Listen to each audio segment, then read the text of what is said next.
सीमा। अरुण ने धीमी आवाज में कहा, जब सीमा खिड़की के पास बैठी थी, अपने हाथों को पेट पर रखे हुए, गहरी, शांत लेकिन बेचैन निगाहों से आसमान की ओर देखती हुई। क्या सोच रही हो? अरुण ने पास बैठते हुए पूछा। सीमा मुस्कुराई, लेकिन वो मुस्कान आंखों तक नहीं पहुंची। सोच रही हूं कि क्या मां बनने का सफर सिर्फ मेरा है? अरुण चौंक गया। क्या मतलब? सीमा ने धीमे लेकिन स्पष्ट शब्दों में कहा, हम दोनों ने इस जीवन को मिलकर शुरू किया था, पर अब सब कुछ मुझ में है, पर तुम्हारे बिना। सीमा और अरुण की शादी को 2 साल हो चुके थे। एक दिन जब रिपोर्ट में पॉजिटिव लिखा आया, तो सीमा की आंखों में आंसू थे, खुशी के, डर के और एक नए जीवन की शुरुआत के। अरुण भी खुश था, बहुत खुश, पर जल्द ही उसकी दिनचर्या वापस वैसी ही हो गई। ऑफिस कॉल्स, मोबाइल और तेरा ध्यान रख रहा हूं ना, जैसे कुछ शब्द। सीमा हर दिन कुछ नया महसूस करती।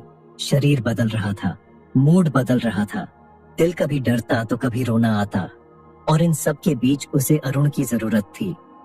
लेकिन अरुण को लग रहा था कि उसका काम तो डॉक्टर के पास ले जाना और फल लाना है। उसे समझ ही नहीं आ रहा था कि सीमा को उसके साथ की जरूरत है, उसके सुनने की, उसके स्पर्श की, उसके मौन की। बहुत से पति सोचते हैं, मैं तो डॉक्टर के पास ले गया, सब दवाइयां ला दी, काम में हाथ बंटा रहा, अब और क्या करूं? लेकिन क्या ये काफी है? गर्भावस्था सिर्फ शारीरिक नहीं, भावनात्मक और मानसिक बदलावों का समय भी होता है। एक माँ के भीतर कई भावनाएं उठती हैं, डर, उलझन, थकावट, असुरक्षा। उसे सिर्फ दवाइयां नहीं चाहिए, उसे चाहिए भावनात्मक संबल। जब उसका साथी रोज बस इतना पूछता है, कैसी हो? जब वह उसका हाथ थाम कर कहता है, मैं हूं तेरे साथ, तो वह माँ के भीतर पल रहा बच्चा भी महसूस करता है कि उसके चारों ओर प्रेम है, सुरक्षा है, विश्वास है। अरुण को सीमा की बातें पहले अजीब लगी, फिर उसने खुद को सवालों से घेरा। क्या मैं सच में उसके साथ हूं? क्या मेरा प्यार सिर्फ शब्दों तक सीमित रह गया है? उस दिन से उसने एक छोटी शुरुआत की। रोज रात को 5 मिनट वो सिर्फ सीमा के पास बैठता, मोबाइल बंद करके। धीरे धीरे वो सीमा के पेट पर हाथ रखता और कहता, बेटा ये तेरे पापा की आवाज है, जल्दी आना, लेकिन माँ को जरा आराम भी देना। सीमा मुस्कुराने लगी, अब उसकी आंखें भी मुस्कुराती थीं।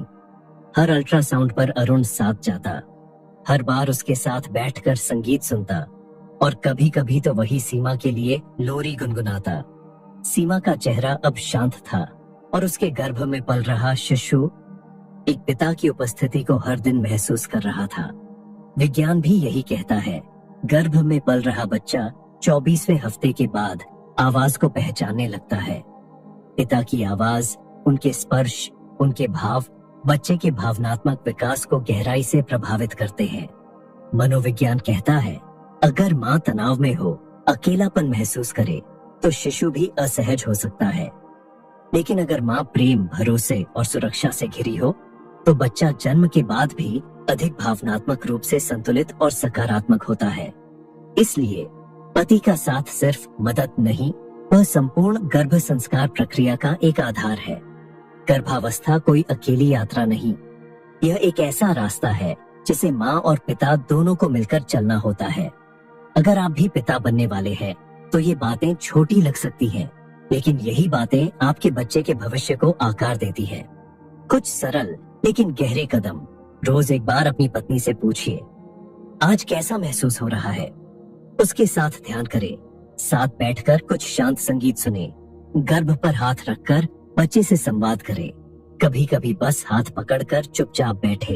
यही मौन सबसे बड़ी भाषा है। डॉक्टर की रिपोर्ट सिर्फ डॉक्टर को न सुनने दें, आप भी साथ चले, सुने, समझें।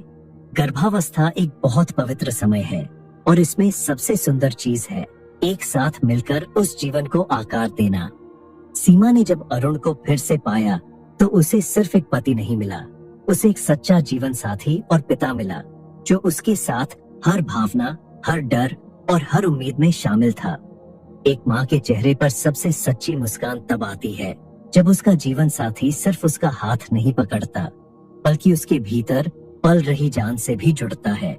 आप सिर्फ पति नहीं हैं, आप एक पिता बनने जा रहे हैं, और पिता बनने की शुरुआत जन्म के दिन नहीं होती, वो शुरुआत होती है उसी दिन से जब आपकी पत्नी कहती है मैं माँ बनने वाली हूँ।